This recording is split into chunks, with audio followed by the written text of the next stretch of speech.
Hello, everyone. Welcome to our monthly Support Coordinator learning sessions. My name is Karen Day, and on behalf of Endeavour Foundation, I'll be your host for today's webinar.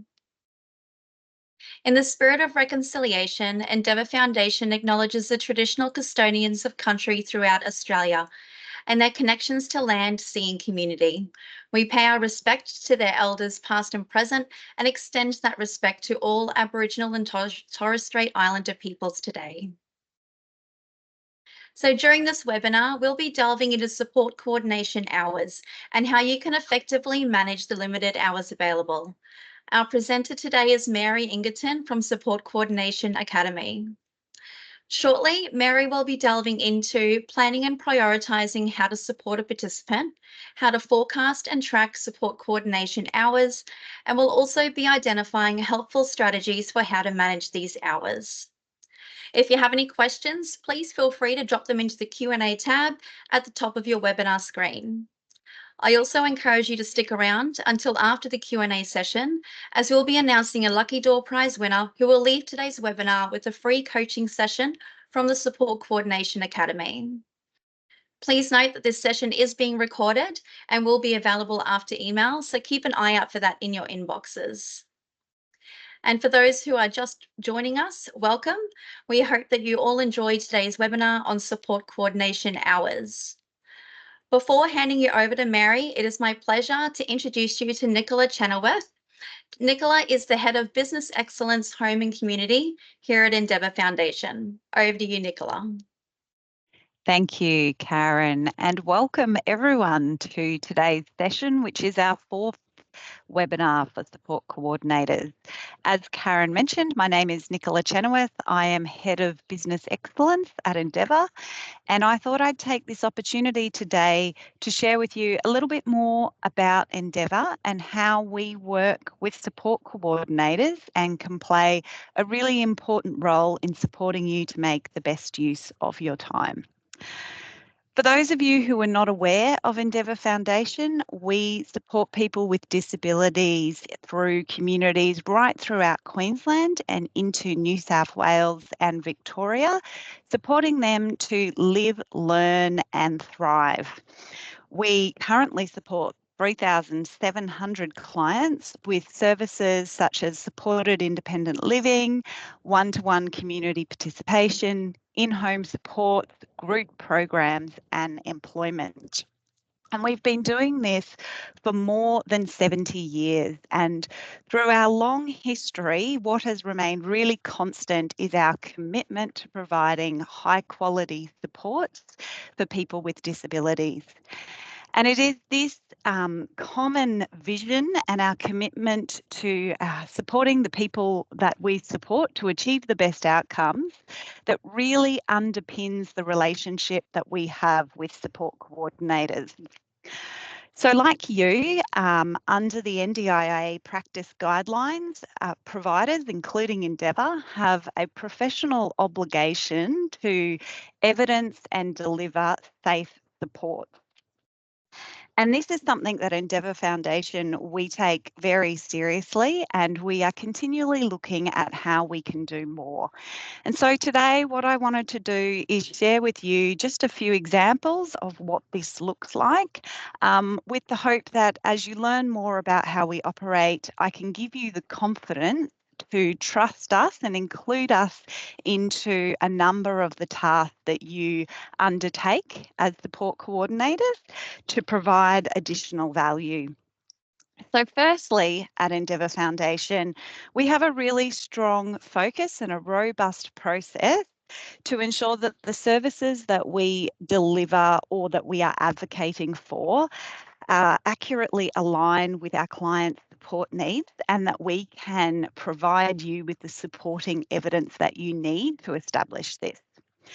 So as soon as we become aware of a change in situation with our clients, or if we identify that there's been a change to their funding, at Endeavour Foundation, we pull together an internal team of people who directly support those clients, along with specialist disability practitioners who come together to review all of the evidence that's available for that client and reconfirm what their support needs are. Now, this is a really collaborative process, and we also engage with our clients and with client nominees to make sure that they have the opportunity to really inform what great support looks like. This involves a process. It often takes in excess of 15 hours, and it involves us thinking about how we can work creatively so that we can balance what are our obligations as a provider to deliver safe support, and also what are client preferences and dignity of risk as well. So more recently, we were able to achieve this with a client who wanted to experience more independence, and we came together as a group to look at what we could put in place to safely support him to enjoy periods of time at home in his still home when the rest of his housemates were out in community. The second way that we can really assist is in collecting the right evidence from allied health professionals and medical specialists and any other stakeholders to substantiate support needs, and in sharing that with support coordinators such as yourself so that you can take that to stakeholder meetings and you can include those in any applications that you might be making. And recently, our team did just this with a client who we noted had experienced functional decline due to their dementia. So when we came together as a team and started reviewing this client's records, what the team identified was that there was nothing on record that actually had an official diagnosis. And so our team was able to proactively reach out to this client's medical specialist and arrange for the appropriate letters to document that diagnosis and provide that to the support coordinator, because we knew that without that, it would be really challenging for the support coordinator to be able to put forward a change of situation. So look, these really are just two of many ways that we can provide value in the tasks that you need to do as a support coordinator. At Endeavour Foundation, we really recognise the value of support coordinators and the need for us as a provider to work very closely with you.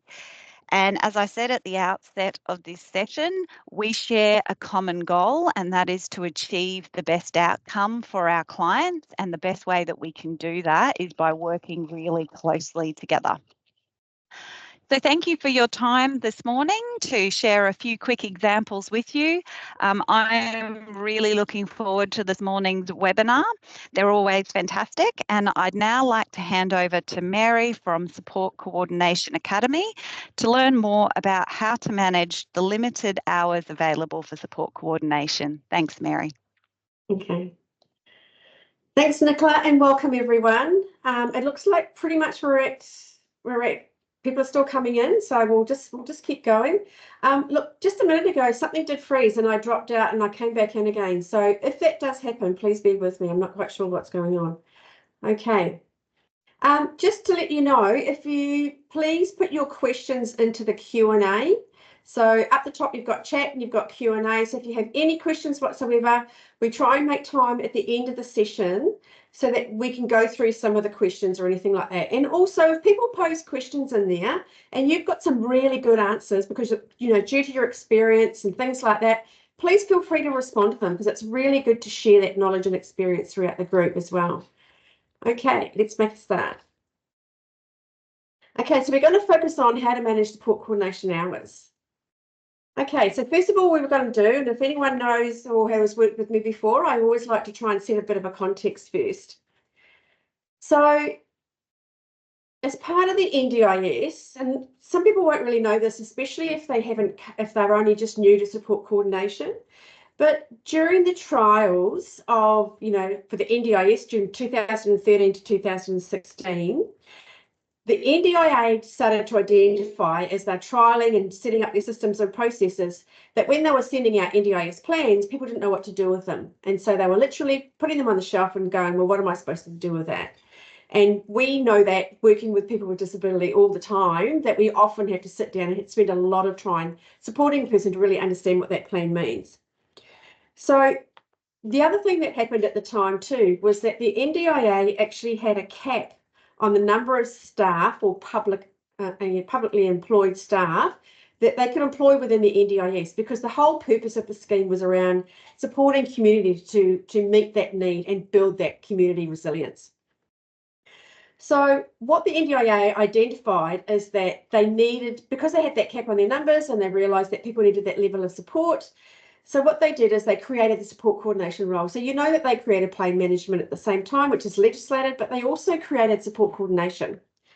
So they purposely created support coordination as a capacity building role, because initially there was a belief, or there was an idea, that people would be able to work with people to build their capacity, to be able to literally manage and implement their plan. So that's why support, that's a whole idea behind support coordinators, to really build people's capacity to be able to implement and manage their plans. We already know by now that's an incorrect assumption, because it's around 48%, I think it's sitting, of all people with disability who are participants of the scheme will need access to a support coordinator. And we've already seen the recommendations through the NDIS review around all people with disability getting access to that service, because we know how valuable it is. So at the moment, support coordination is allocated based on an assessment by the NDIA or the LAC or whoever that might be, based on like a 1 to 2 hour meeting with someone, making an assessment around that the person has barriers to being able to implement and manage their own plan. And they could be social barriers, they could be due to the impact of their disability. There's a number of reasons. There could be cultural barriers, it could be rural and remote, but it's really acknowledging that people need additional support. So because you know that as support coordinators, we only work with people with high and complex support needs. The challenge with this is that there's no transparency around how the number of support coordination hours are assessed or the level of support coordination required. So this creates challenges in being able to manage the support coordination hours. And that's why I've kind of set you a bit of a context about where this challenge comes from. Okay. So let's have a look at what some of the challenges are before we get into some of the strategies. So for support coordination, at present, we're the only disability-related service that actually gets told how many hours are available on a very limited assessment. So for example, if you're working with if you're a support coordinator and you're looking for speech therapy, we talk to speech therapists about the person's situation, about the level of support that they need, what type of support they need, all that type of thing. And then they give us a quote about how many hours that will be able to be used or how many hours that they need. And they give us a bit of an assessment about, so there's an assessment period, they make an assessment about the needs, and then they put a plan in place. So as support coordinators, we don't actually have that opportunity. So it's quite challenging often when we get participants with really, really high and complex support needs to be able to manage those hours. Okay. Let's have a look. Yeah. Bit of thumbs up there. It's absolutely challenging.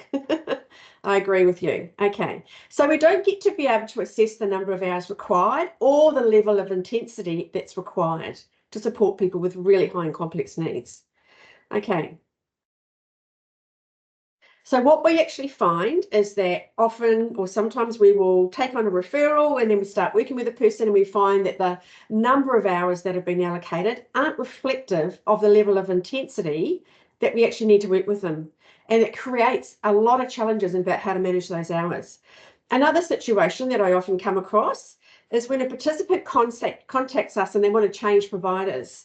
And a participant might have an idea about how many hours they have available, but due to the lag between moving from one provider to the next, what we actually find is that there's often limited hours available. So we thought we were working with a number of hours and then we get there and there's not enough hours available. So again, these are all challenges that we are struggling with all the time. Okay.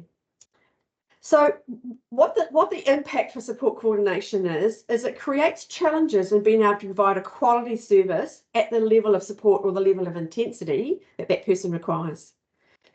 So the allocation of hours also don't take into consideration the time it takes to build those collaborative working relationships with the participant support networks.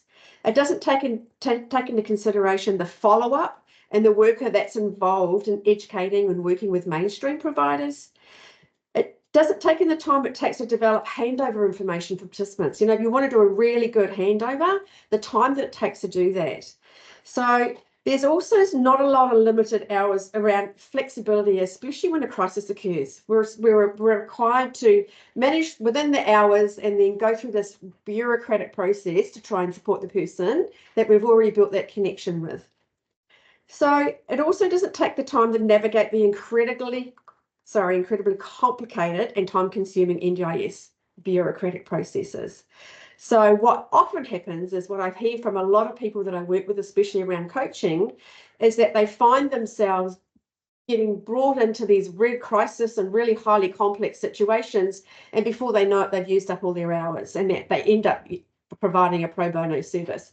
So I suppose what I wanted to do is just really highlight the challenging context in which support coordinators work in, because we don't often get that articulated, and it needs to be acknowledged that it is a challenge. So what I want to talk to you about today is really about some proactive strategies and approaches that we can use. Yes, it's a very challenging context. I have a lot of hope around the NDIS reviews and the recommendations for navigators and the caseloads and more hours and a lot more practice frameworks and policies and procedures in place to be able to set people up to transition through those processes a lot easier than they do now. So for me, the future is looking bright, but at the moment we're working within this environment and we need support coordinators more than we ever used to. So I suppose something to hold on to, especially around the NDIS reviews, is that your skills that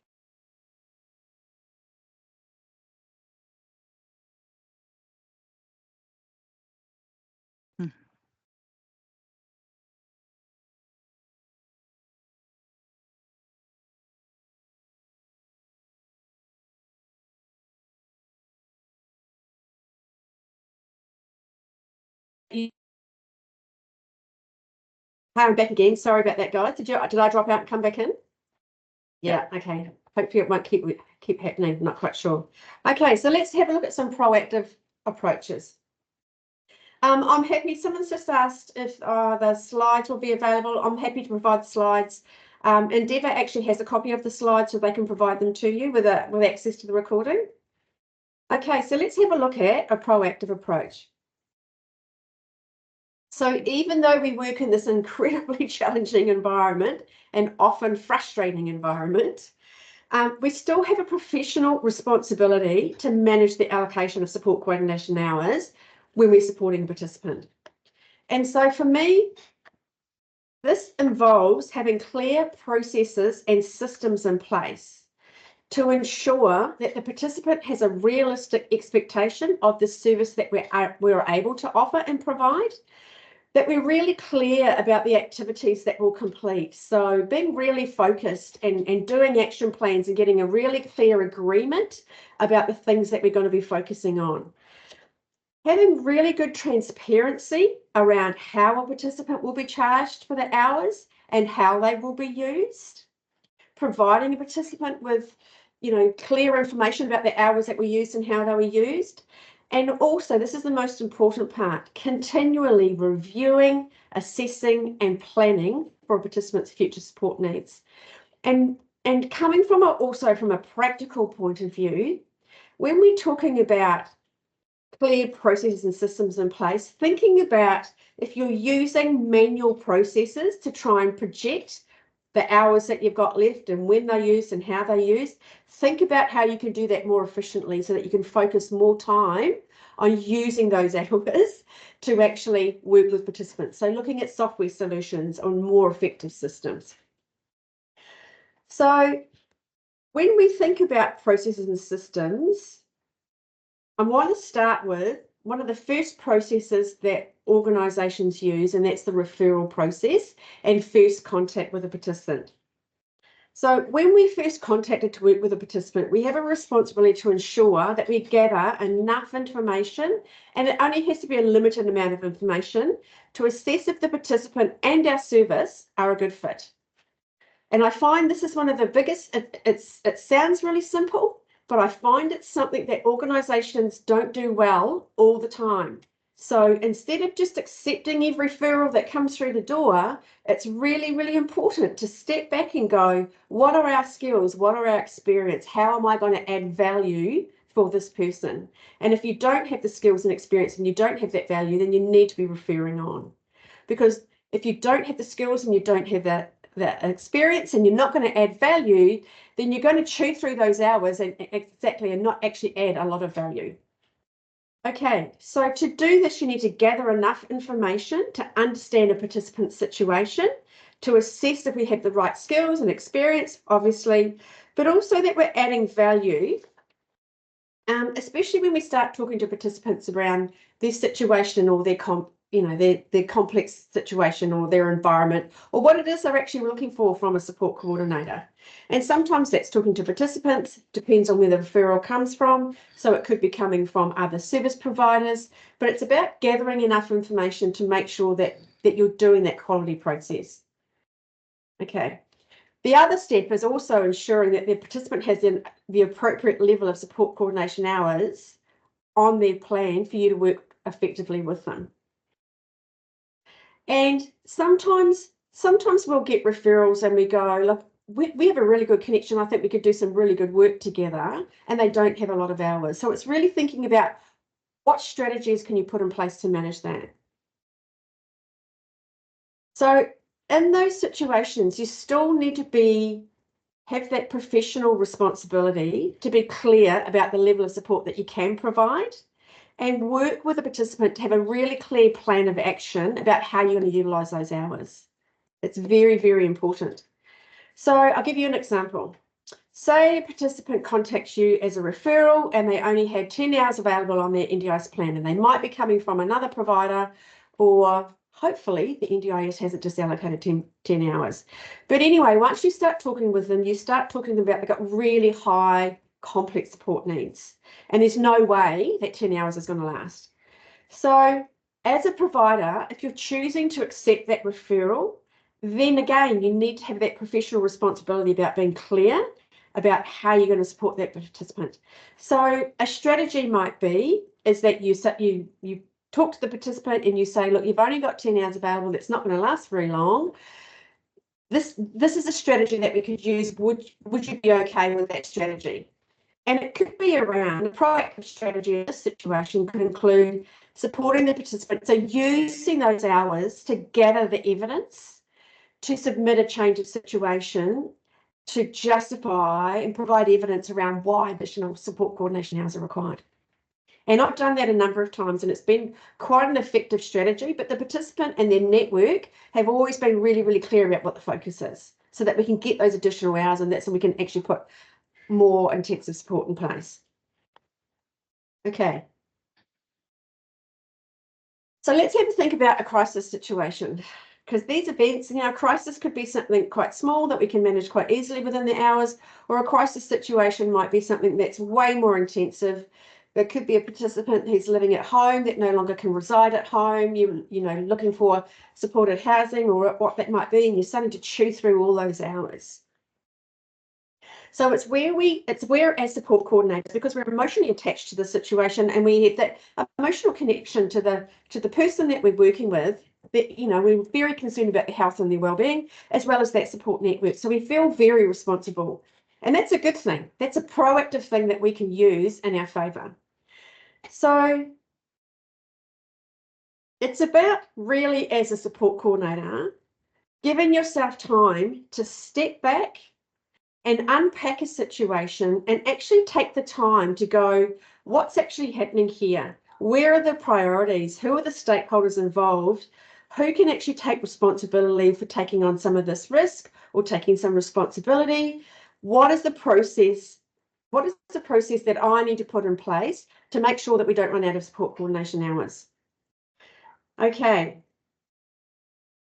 So again, it's about having those processes and systems in place and thinking about when those situations happening, taking the time to step back and reflect and go, well, how many hours do I actually have left? How complex is this situation? How urgent is this situation? And how long do I think the hours are going to last? And of course, at the moment, we're having to take in the complexity or the bureaucracy around those NDIS processes, because I'm hearing from support coordinators over and over again about how long it's taking for the NDIS to recognise a crisis situation or those change situations. So I'm it's sorry, about going, Mary. go. Your slides are not moving forward. Sorry to interrupt. I just want to make sure that everyone can see what you're presenting on. At the moment, it says challenges. Managing a crisis. It says challenges due to limited hours. Okay, so I'm moving them and they're not moving. I'll take control. Okay. Take back. That's interesting. So the next slide. Yep, I'm on it. It's all good. Keep going. I can't see it. That's okay. I'll tell you when to move the next slide because I can't see it. Go for That's it. okay. Sorry, Mary. Sorry about that, guys. Thank you for letting us know. Okay, so where were we? Okay. So the thing to have a really good think about is that when you're sitting back and you're going through those situations, and I've talked to a number of support coordinators about that, and it's really developing that skill to sit back, reflect, unpack, and really assess where you're at and how much time is going to be required. So having a think about, do you wait until you've gathered all of your evidence needed to substantiate the need for additional support coordination hours and run the risk of using up all those hours? Or do you support a participant to submit a change of situation straight away, providing evidence of the current situation to the NDIA, the impact on the participant and the risk for the participant, to notify the NDIA that this situation is happening. This is urgent. This is critical. We need to be doing something straight away. These are the systems and the strategies that I'm putting in place. This is how we're working as a support network. This is the evidence that we're gathering. But in the meantime, you need to take note and we need to be setting our time to have a reassessment. I suppose what I've found is with working with a lot of support coordinators is that they feel that they can't contact the NDIA until they have all that evidence in place. So I wanted to really highlight that it's important to realise that you can actually do the same processes, two processes at the same time. One is about working with the support network and the participant to manage that crisis situation, but also notify the NDIA. So thinking about how many hours do I have left? How long are they going to last for? What are we going to need to use those hours for? Planning ahead, being proactive, and then contacting the NDIA at the first critical opportunity. So to make sure that you have enough hours left and you're not running out of those hours. And I know sometimes the NDIA take a long time to respond, but by doing that and providing them with all that information, it gives you that opportunity to keep working and keep focusing on the participant while keeping the NDIA back there and keeping in contact with them and saying, right, now this is happening, now this is happening. I've tried the strategy a couple of times and I've found it's been quite effective. Okay. So again, the aim here is to plan ahead as much as possible to ensure that you have enough support coordination hours to support a participant through that crisis period by assessing when the most appropriate time is to notify the NDIA, but also to reduce the incidences of running out of those support coordination hours. Again, these are strategies that you can use. We know every situation is different. But I suppose it's really just thinking about what is our professional responsibility and how do we sit back into that professional responsibility and be a bit more proactive in the way that we do things. Okay, change the slide. Okay. Is it evidence? Is that the slide? Because I can't see it. Yeah, okay. So the other strategy that I find, or what I talk with support coordinators about, especially through coaching all the time, as I work with a lot of support coordinators some support coordinators who come to me and say, that they want to have some real skill development around report writing and gathering, knowing what evidence to gather, how to write the report so that in the language that the NDIS understand, and that they actually, because what they found is that their support coordination hours are getting reduced. So we've done a lot of work around that skill development. So I find that this is the most important skill that a support coordinator can have, because I've talked to some support coordinators who just kind of say, well, clearly support coordination is required. And when I talk to them about it, I say, well, based on what evidence? What would happen if you didn't provide support coordination for this person? And they say, well, they wouldn't be able to use their plan, they wouldn't be able to link with providers. And I'd say to them, well, why wouldn't they be able to link with providers? So it's really coming back to what are the barriers that inhibit a participant of building their capacity, or even being able to, on an ongoing basis, manage their plan and implement their plan. So what are they? What are those barriers that are created? It might be due to the impact of their disability, or it could be in relation to that the person doesn't have a lot of informal networks, or it might be impacted to the state of their health. There's a number of reasons. There's always a reason why support coordination is required. Okay. So especially when you're supporting a participant through that review or reassessment process, change of situation process, providing really clear evidence around the barriers for that person, and also being really clear about how you're going to add value. You need to keep coming back about how you're going to add value. So this includes how we would support a participant to build their capacity, increase their resilience in their support network, and empowering that participant to achieve their life goals the way that they choose to live their life. So we need to remember that in the current NDIS environment, support coordination is just like any other disability-related service. And in our NDIS reporting, we need to be really clearly evidencing how we've used those support coordination hours. So how we've used them to support a participant to, a progress towards achieving those goals, including any barriers to achieving those goals and any risks that you manage during that period. This really provides clear justification around the number of hours that you've had to use and why you've used those hours. It really links back to that level of intensity. So also linking back to the participants' substantially reduced functional capacity and how that impacts on their ability to implement and manage their plan.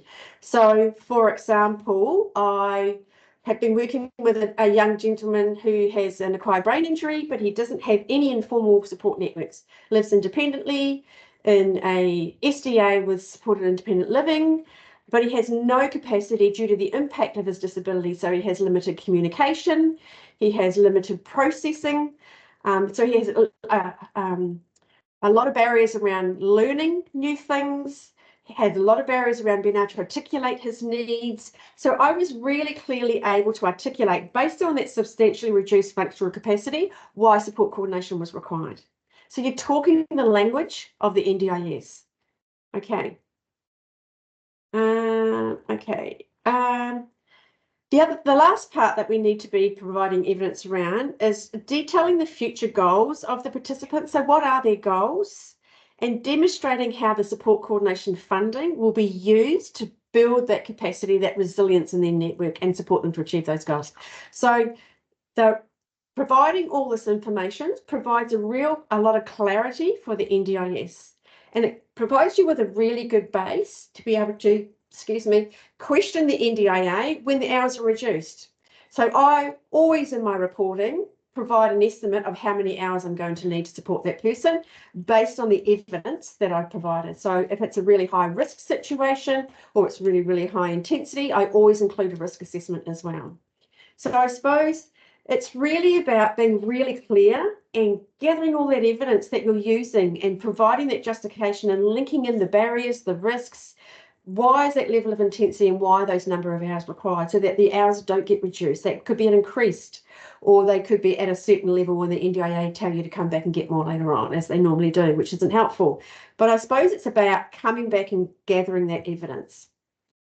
Okay, that's me. I think we've got quite a bit of time, which is really, really good. I can't see the slides at all. I'm really sorry about that. That's- Can you move I've the got the slide through Q&A. questions? I've got the Q&A slide open. We've had a few questions come through the general chat Okay, instead of the Q&A. So Mary, if you okay. want to I'll go head to into the the chat. chat, you'll find those in there. Okay, thank you. Thank you. I'm really sorry about that. Okay. Yes. So Kat has actually said, according to the NDIS, support coordinations are not for crisis. Absolutely. So what they actually mean by that, and I find it incredibly frustrating because it's not actually acknowledging the connection that we have with families and participants, and it doesn't actually acknowledge the good work that we do. And I've heard the NDIA actually use that as a justification not to provide additional support coordination hours or not to provide and you know, more supported SDAs or whatever that might be. And so I've always had a very big conversation with a planner or whatever. So what they mean about that is that they clearly say on their website that support coordinator's responsibility is to manage a crisis. But what they mean is by using those fundings flexibly to be able to put additional supports in place to stabilise those supports. What they're not recognising is that sometimes we can't stabilise those supports. It doesn't matter what supports or networks or strategies that we put in place, sometimes situations escalate and they escalate and they escalate. And so we have to use additional support coordination hours to provide that level of intensity and to ensure that person is safe. And so for me, the NDIA doesn't actually acknowledge the level of intensity and the good work that we do in that space. And so it would be good to get clarity around when they say it's our role to manage crisis, but you're saying that we don't work in crisis. Like, what do you actually mean? So I find that really, really confusing. Yeah, okay. Really, really good point. Sarah, really, really good point. And the frozen, yeah, sorry about that, guys. And I think also is that the thing that I really liked about the NDIS review and the recommendations were there needs to be very, very clear practice frameworks, which is what we don't have at the moment.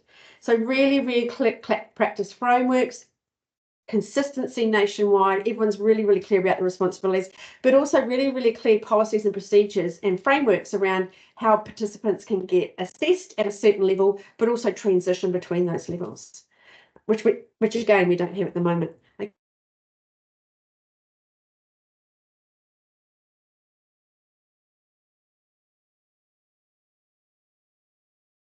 Mary's just frozen. We'll just give her a moment to come back. Sorry, guys. But I love the timing of technology. There's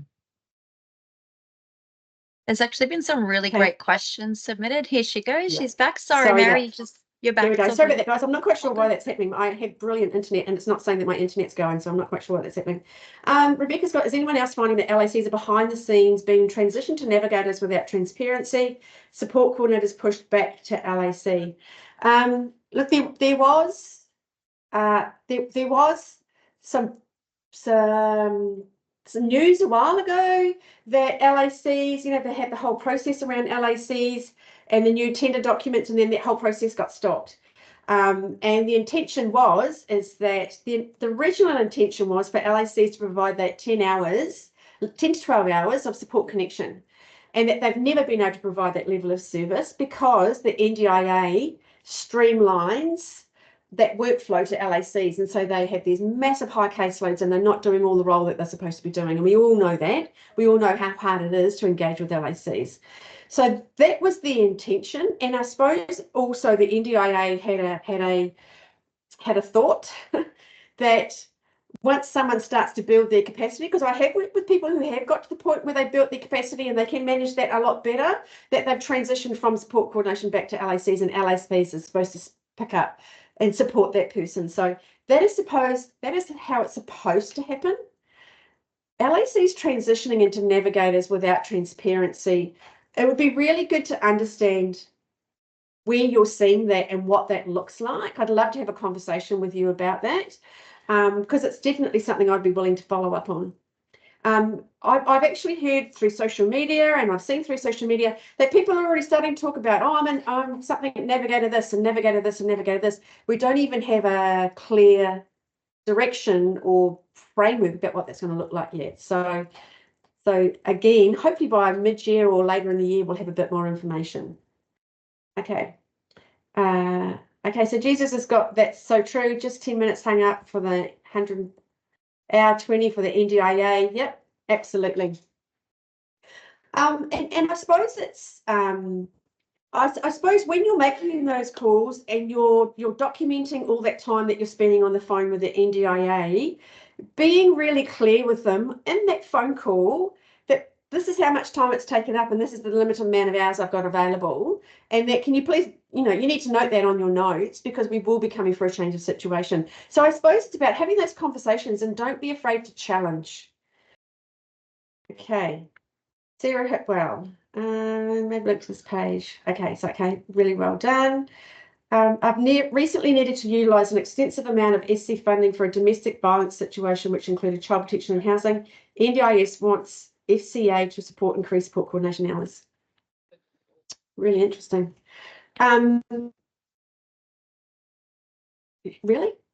It's really interesting, Kelly. I'd really like to talk to you about that because I'm just wondering what the FCA would provide evidence about around support coordination hours, because the functional capacity assessment is around the impact of a person's disability and how that impacts on that person. So really interesting. It might be around that they have increased, that there's an increase in the impact of their disability and therefore that's why they need additional support coordination hours. But yeah, okay. Sarah, I'm particularly interested on the impact of the NDIS Commission requirements of support coordinators to conduct person-centred plans and crisis management plans, in addition to the connection work, and then funding plans with 6 hours per year of support coordination. I would consider 20 hours to be a minimum requirement to meet this basic need. Do you cover this in reporting?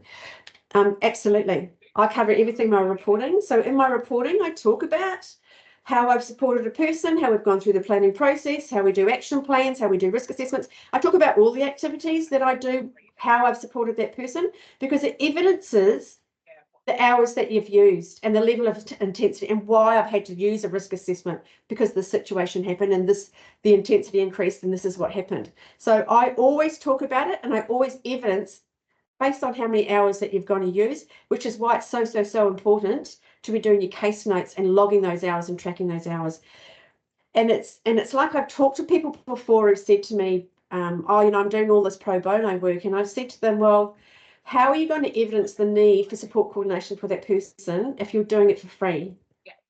So they kind of go, oh, well, I didn't really think about it like that. So I've kind of said to them, you need to provide evidence about what you're doing and that how you're adding value for that person and that the person needs support coordination. It's not okay for the NDIA to have that expectation. Okay, new message.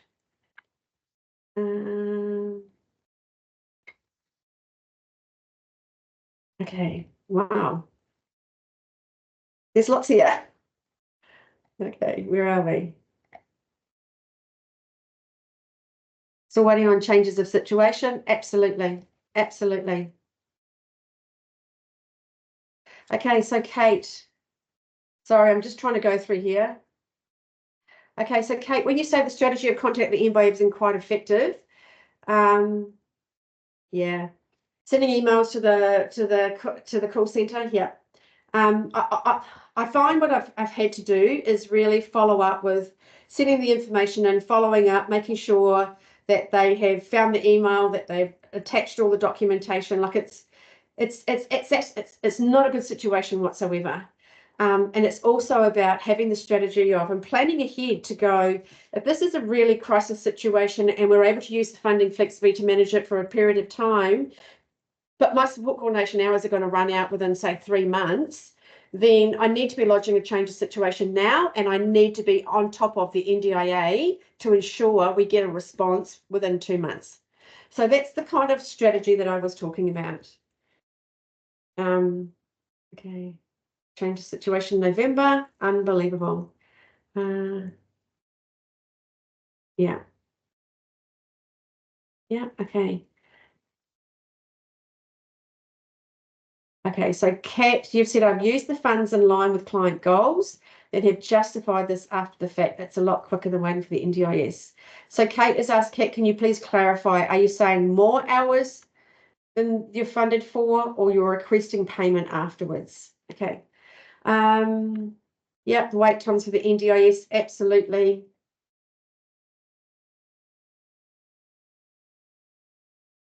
When a crisis happens and hours become limited, can't we do a light touch change of plan? It's often quicker than straight change of assessment. Look, the NDIA they've changed the terminology and they changed the review processes from a light touch to a, what do they call it now? Not a verification. It's a process that's supposed to replace the light touch. And absolutely, you still have to put a change of situation in, or you can still contact the NDIS on the phone with the participant. They do say that you can do that. I always prefer to put things in writing and then call them. But asking for a variation of the plan at the moment still changes the whole plan. So unless it's through PACE, I believe, but I'm not quite sure about that. Again, it's really about putting your strategies in place and having some process around that. Yeah, okay. Cat, okay. 3 to 4 month backlog. Yeah, not good. Yeah. Does anyone have a template for support coordination hours needed that we put to the NDIS? I don't actually use a template. I just use that framework that I was talking about before in relation to the evidence that I provide around why the amount of support coordination hours are required. Okay. People putting complaints into the minister's office. Yeah. Okay. So Lou, this is really good. We work with key stakeholders to get all hours endorsed, including support coordination and psychosocial recovery coaching. So it is key to work collaboratively with support providers. Absolutely. And it's a really good point that you make, Lou. It's very much about what Nicola was saying as well, is that when you work collaboratively with a support network, you don't feel like you're having to do this all by yourself.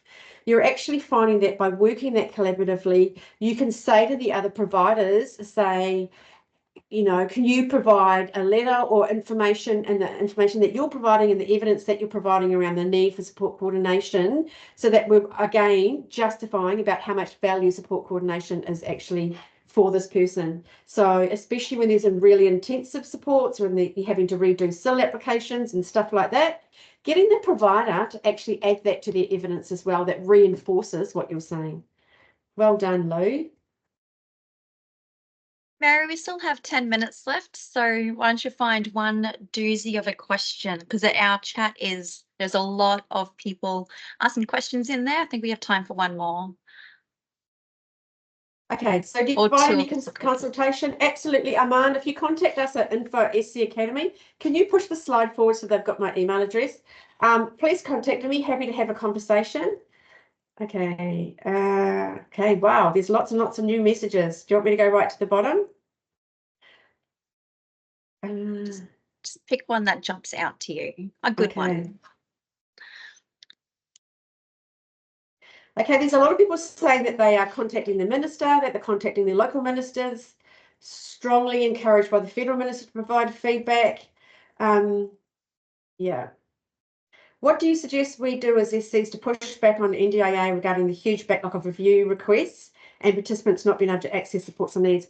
I think as a support coordinator, again, coming back and having a think about when is the best time to contact the NDIA, but also thinking about, even if a participant gets a new plan and the participant's not happy with the plan, or there's hours in there that participant's not happy with, thinking about what is the best process to support the participant to get the supports that they need.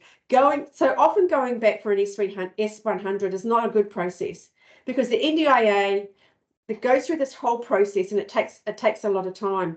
So is it better thinking with the participant about how do we gather additional evidence? How do we get more information to be a lot clearer about what those support needs are, and then going for a change of situation? Again, change of situation process isn't good at the moment anyway, but I think really thinking back about what is the best process to support this person to go through. Okay, so we're at 12:50. Okay, we received notification from the NDIS that we couldn't use any other line items because when funds were exhausted. Is this correct? Really interesting question. It's a really challenging one, and I suppose you need to be really, really clear about the service that you're providing and what you're charging against. A lot of people are using the building capacity in the core budget at a reduced hour rate, and using money from the core budget. That's not what support coordination is for. It has a completely different purpose. It's about building skills and capacity. It's not about managing crisis situations or escalating situations. So I suppose if you're going to do that, you need to be able to justify to the NDIA why you've used that funding. So be really, really clear about that.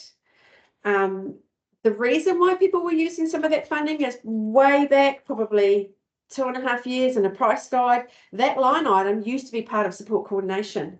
And then the next year when the price guide came out, it was in a different place. So it's why people have been using it in that way. And sometimes people use that line item to do that for less experienced support coordinators to do that skill development around for people with less complex needs. Okay. There you go. So I've had NDIA planners recently tell us to use the core funding if we still need it. There you go. There goes the inconsistency in information that you're receiving. Okay. Some really good feedback in there for people who have asked that question. Okay. So it's really about being really, really clear about how you're using those hours, having evidence of why you've used those hours, making sure that you're only claiming hours that you've actually done the work for and not just claiming hours for the sake of claiming hours, because I have heard of people spreading the hours over the month. That's fraudulent use of funds. So be really, really clear and make sure you provide that evidence, because the Quality and Safeguard Commission have the right to audit anybody, whether you're a registered or non-registered provider. So be very clear about that.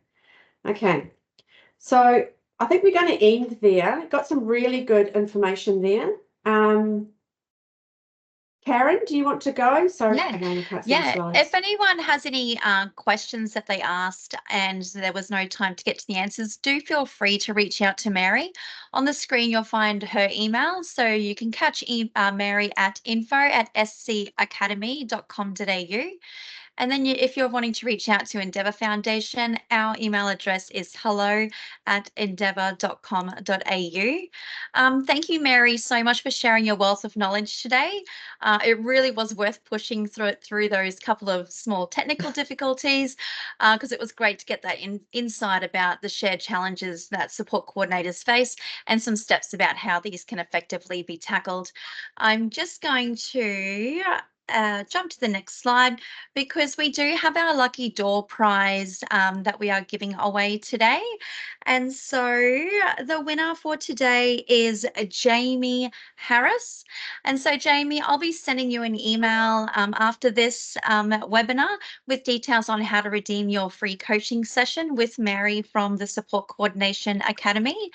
Just a reminder that I will also be emailing out to everybody a link to rewatch the webinar or to share it with your colleagues. This email will also include a link to a short survey, and it would be really great to be able to hear your thoughts about these learning sessions, as it really helps us to continue delivering highly effective webinars into the future. We do have coming up next month our April webinar. The topic will be safeguarding, and we'll be exploring what your role is as a support coordinator. Mary will once again be sharing her knowledge base, and we'll also be joined by a safeguarding expert from within the Endeavour Foundation team. So that will be on the 24th of April from midday till 1 p.m. I'll be sending everybody a registration link, so be sure to share those with your colleagues and complete your registration so that you get your reminder email. On behalf of Endeavour Foundation, I just want to extend a warm thank you for everyone for attending today's webinar. We hope that you have a great afternoon. Thank you. Thanks, everyone.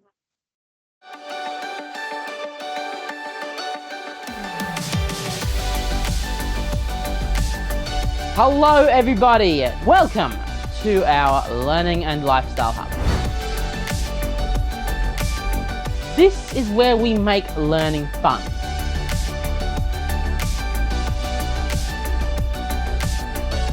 Hi, I'm Grace. I live independently with support when I need it. I live my life my way.